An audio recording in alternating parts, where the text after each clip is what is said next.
Hey y'all, this is Linda with the Chicken or Honey Homestead.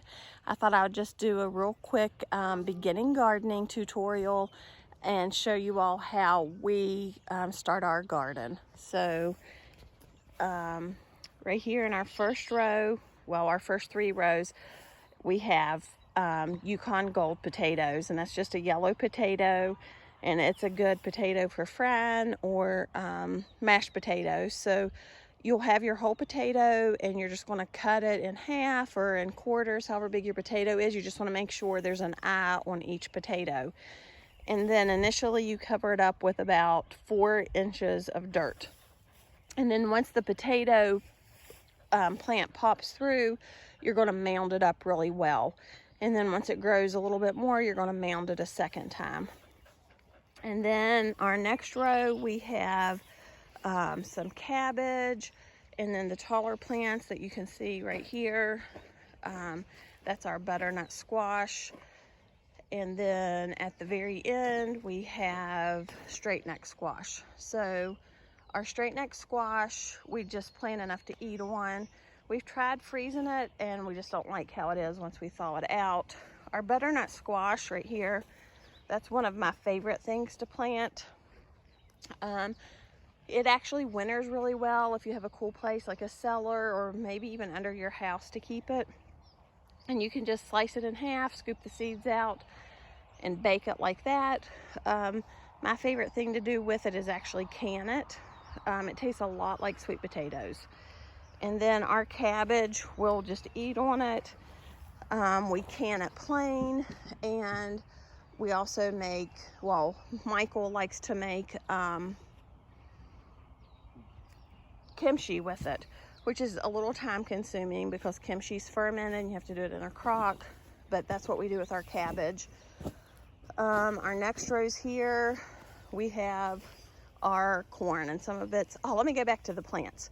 So how you do your plant is, we don't start our plants from seed. That's always a goal of mine, but so far we've never done it. When you get it out of the package, whether you've started it from seed or have bought it at a greenhouse, you can see right here is where that black dirt is from where it was planted in the container. You just put that in the ground and cover it up with an inch or so of dirt, not a lot, and then that's good. So what we have next is corn, and we use ambrosia corn. That's a sweet corn. We like peaches and cream too. And we do a little bit with companion planting. So like potatoes and cabbage go together.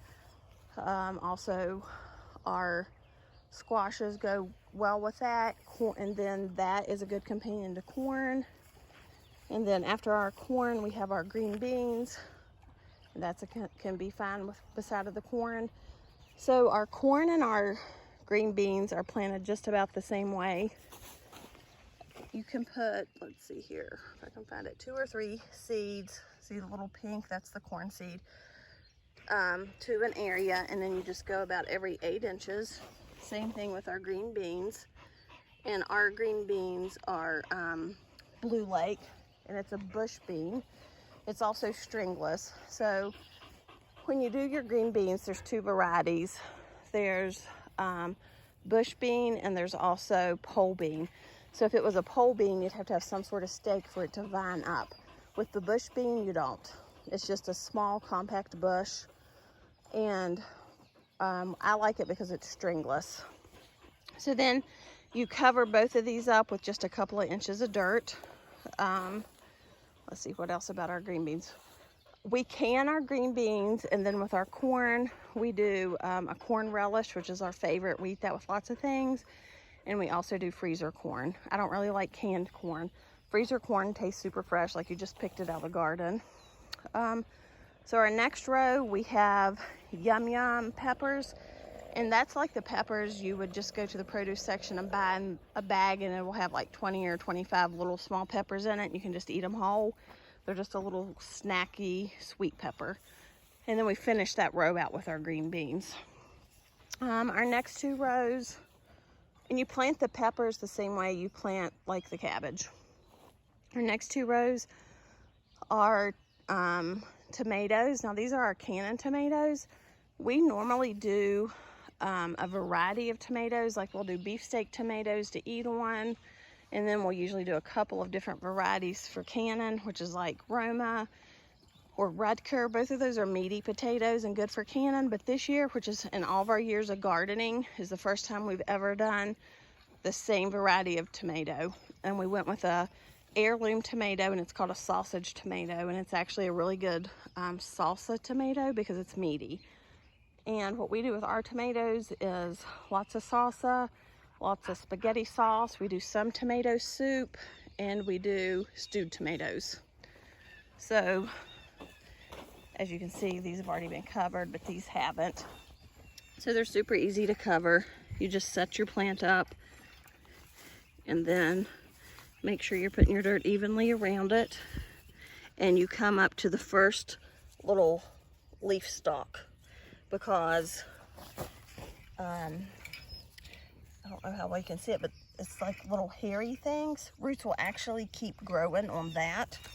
So you want to make sure, you want to make sure that's covered all the way up to that first leaf stalk, because root will keep growing, and you want a nice strong root system for these tomato plants because they get kind of tall and they have a tendency to fall over. Let's see, what do we have next? Let me walk over here and see. Okay, these are our peppers, and we do any kind of pepper, whether it's green, yellow, or red, as long as it's sweet. And then we usually do a couple of hot peppers, because when we do salsa and spaghetti sauce, we like it pretty mild with just a little touch of heat. And peppers will cross-pollinate, so you have to be really careful if you plant hot peppers in the same area with your sweet peppers, because your hot peppers can get pollinated over to your sweet peppers, and then you have all hot peppers. Here, this is a little baby plant. This is just a straight 8 cucumber, and we only have 3 plants of those because we just want to eat on it. We've tried pickling cucumbers for years, and we're just not successful in getting a product that we're satisfied with at the end, so we're not even trying pickling cucumbers this year. We have a couple of pumpkin plants, and some pumpkins are just for decoration, and some pumpkins you can eat, like for pumpkin pie. This is a multi-purpose pumpkin. It's good for jack-o'-lanterns or for pie. So we'll see what we do with those if they produce. What else do we have, babe? We have zucchini. It's just a tiny baby plant too. We didn't plant carrots, just because, let me flip this back around, just because it takes so many carrots to actually get a good bit for canning. We just decided not to fool with it this year, although I loved canned carrots, and I think they're super pretty in the jar. And we love broccoli out of the garden, but that's a cold weather crop. Cabbage is kind of a cold weather crop too, but we still usually do okay with it planting it this late. But broccoli, if we don't plant it early, it always goes to seed, which the plant will look really pretty. It might produce a little bit of broccoli, but it quickly seeds and you can't eat it. And that's because when it gets hot, they prefer cold weather. What else did we leave out this year? Carrots, broccoli, pickling cucumbers. Did we leave out anything else we normally do? We have onions in our raised bed, which I'll show you our raised beds another day. I think that's pretty much it. I don't think I left anything else out. So I hope that was helpful to you all, and y'all have a good evening.